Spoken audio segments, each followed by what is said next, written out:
What's up, everyone? It's your boy Freeze. And all right, with all the drama so far from the patch, there's one huge win. This I think it's been flying under the radar for some, and I'm starting to see some of the top players start to talk about it. And it's this line right here: Rust Dust and Scavenger. They got an ability range increase, in it to match Skid's knockout. And so it went up from 19 squares to 24. So it's about a 26% increase in range. Now, it might not sound like much, but what we're going to do is take a look at just what exactly the impact that it has on the game. Huge map clearing potential. So let's just get to it. We'll go to the battlefield and check it out. All right, so I'm on the playtest server, and I'm gonna use a maxed out scavenger on that one. Um, so we got him up here. Well, let's look at his stats real quick. So for damage, he's got just over 1K, and we get him about the 26 um K health. That's always been one of the points that makes people hesitant to use scavenger in the past. Um, but that's kind of why I got the setup I did. And I'm gonna come back to that. Right now, I've only got him at sergeant. Right, that's exactly how I have him on the live server. I don't have him at level 70 on the live server, but let's talk our way through it. See if that'll change this weekend.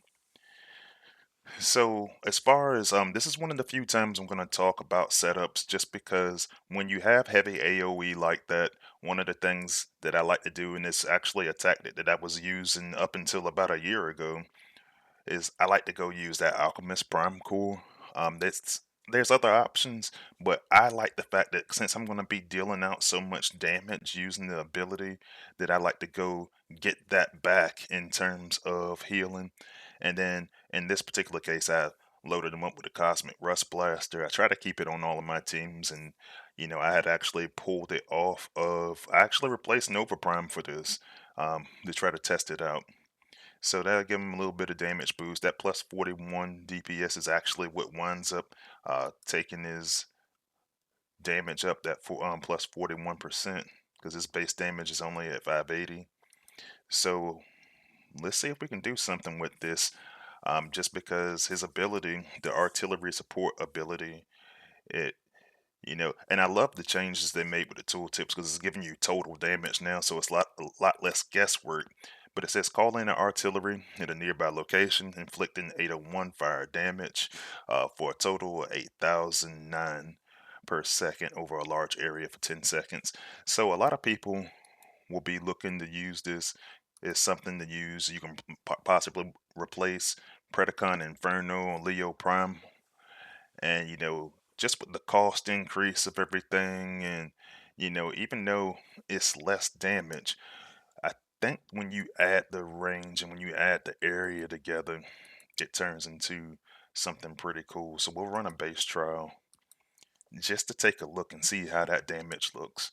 So we'll go ahead and we'll throw in the hard mode option and just try to see if we can just clear her area or something. Now I do have a build bot over there. I probably could have just moved it, but instead what I'll do is I'll just take it out.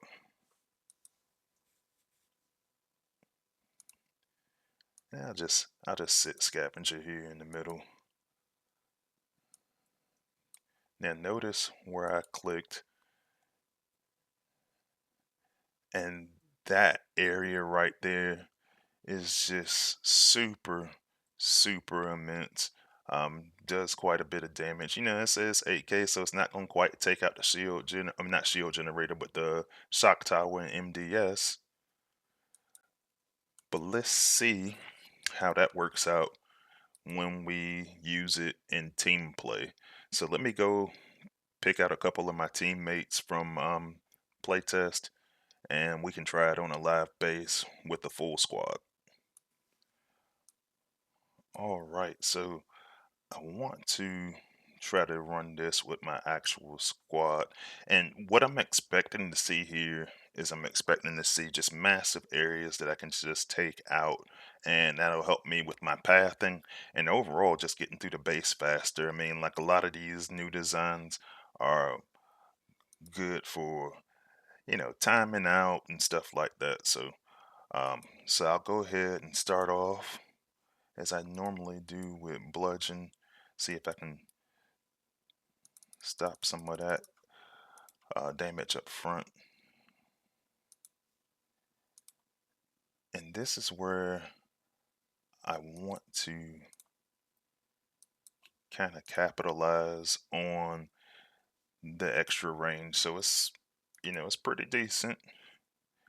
Throw some glass gas down, and my MDS went down pretty quickly, so that's good so far.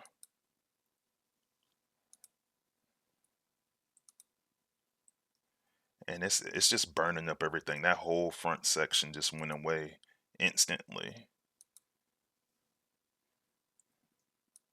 We got the one outpost bot. Tiny bit of split in there, but nothing too crazy yet. And this is another part that I really love because now I can go pop these outposts right here, and I can try to keep my team, out of a little bit of danger. But this is where things get interesting. And back, a few years back, my old teammate, Texas Hammer, had this strategy when he was putting, in his case, Rust Dust, the Autobot counterpart, on all of his squads, and then putting it in there with Skid's knockout. And so now I've got this huge area. You obviously have the acid that works in conjunction with fire. And look at what it does to these outpost bots here.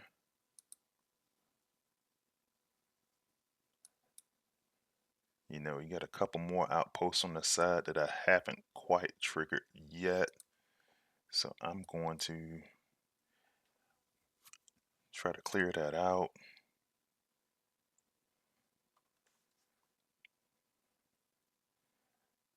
And the team's advancing really well. Team's advancing really well. And did wind up popping some outposts, but I think the damage might be done here.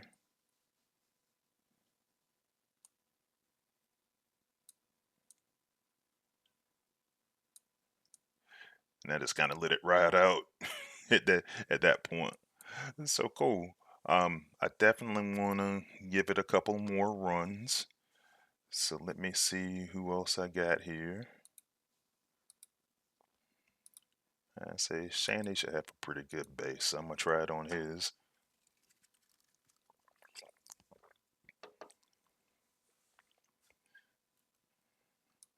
Yeah, this might actually be a good one because he's got a lot of stuff up here in the front.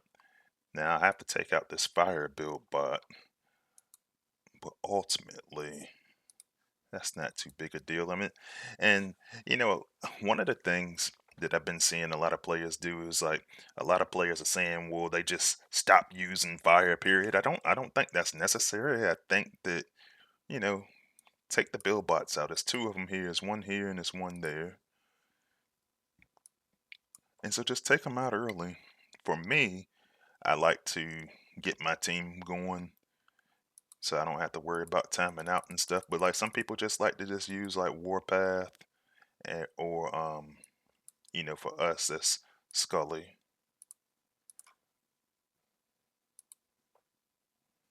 But I like to just get that going early, and then this tactic of using both Rust Dust and Skids, on our end, that's knockout. That's knockout and scavenger. And just clear as much as you can early. Now I'm going to double down on my last video. If you hadn't seen it, I just did a video on Predaking and Volcanicus. But I'm going to double down on that strategy as well with the fire. And I'm just going to leap him into this area so that I can get rid of this alchemist and hopefully be able to get rid of these MDS, but I said I did take quite a bit of damage from both of those MDSs. And I lost my cursor.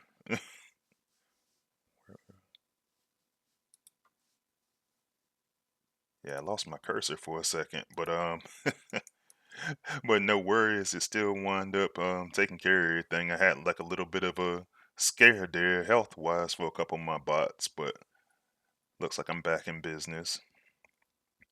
But it just cleared that whole area so fast when you use that combination. Now, I use Rodimus Unicronus, that's Inferno for you guys on the Autobot side. You know, I probably talk about him once per video, so that's even boosting that damage even more when I go to use, you know, that combo of Knockout and Scavenger.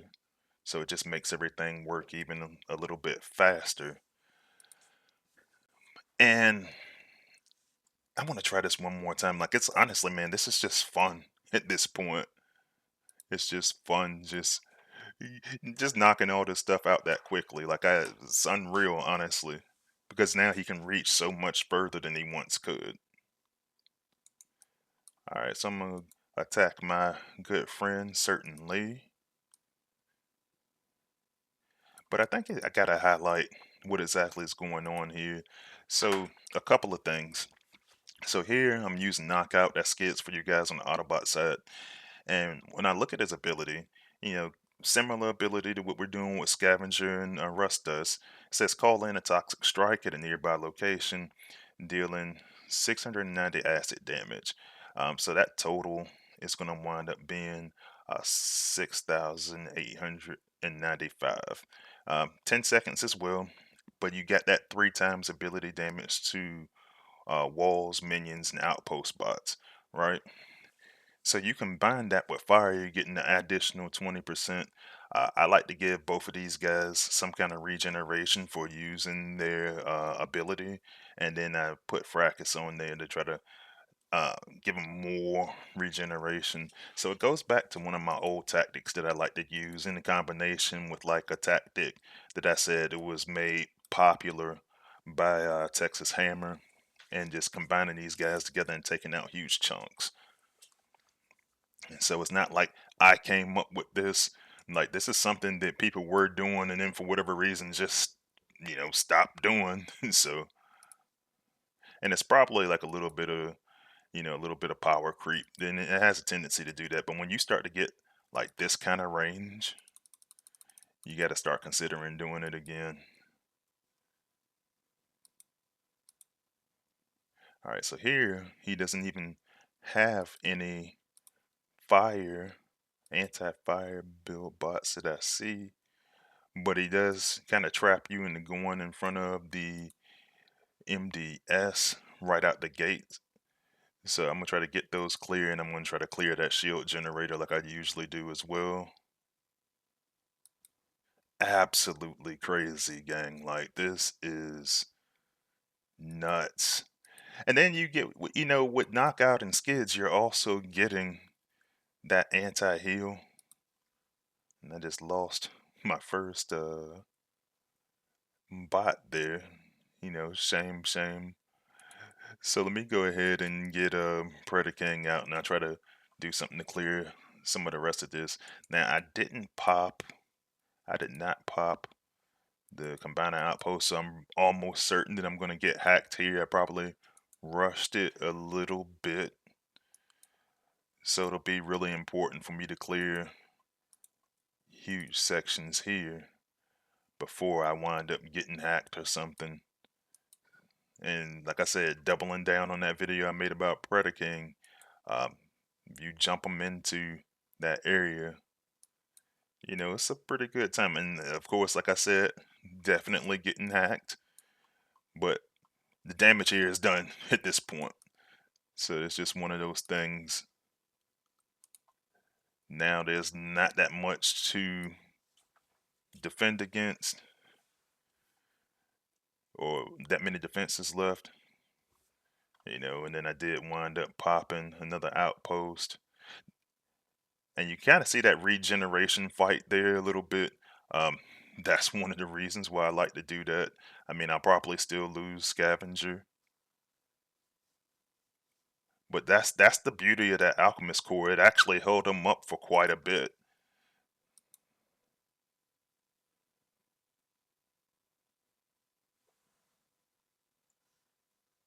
Right. Drop another turret because these guys are fighting for their life out there with their health. But this is the advantage of actually having cleared out the bulk of the base already because normally they would be getting hit by defenses and those outpost bots. Now they're just kind of just getting hit by the outpost bots. So it's taking me a little bit longer due to sloppy gameplay on my part. But even making as many mistakes as I did, it was kind of hard to mess this up. So yeah, man, what do you guys think? Now, I do want to address one community concern, and the concern is that when you go use a bot like this and the bot's just and he's just that good, the concern is, well, what if they nerf him too? So this is gonna be my advice to you guys that are concerned about a potential future nerf. And I've been saying this for a while, but I want to be really direct about this. If you have this bot already, feel free to use them. I know a lot of guys are anti-meta. There's like, well, this is gonna happen and that's gonna happen. Adjustment is part of Transformers Earth Wars, right? And I'm not saying that like in a sense of like, hey, they should be nerfing content. This is not me co-signing that at all because I have been getting accused of working for the company and all kinds of other shit, as of late. But no, like I feel like this is the reality is that there is content that's going to get nerfed. And so what I don't want players to do, I don't want you to go out there and chase this just for the sake of using it and then the content is gets deemed overpowered. We got another patch coming in December. I don't want you to go chase this and then it takes you a couple of months to level them up. It's already mid-August. By the time you actually start using them good, that maybe they're reevaluating them for a change. So don't chase them. But if you got them, like I got them on the live server, I think I got them at like level 62. So it's nothing for me to go in this weekend, give them a couple of levels, get them maxed out, and then go use them with a setup with stuff that I already got. You know what I'm saying? So don't chase for them. But if you have him, don't be afraid to use him. I think he's going to be incredible. I think he's going to basically start to dominate the meta really, really soon. But I'll probably talk about it more on my live stream, so check that out on Thursday and leave a comment on your thoughts about Scavenger, Rust Dust, or anything that we pictured here, because that combination with Knockout and Skids is it's pretty brutal right now. Now that the ranges match, so I'll see you at the live stream this week, and I'll see you on the battlefield. Freezius out.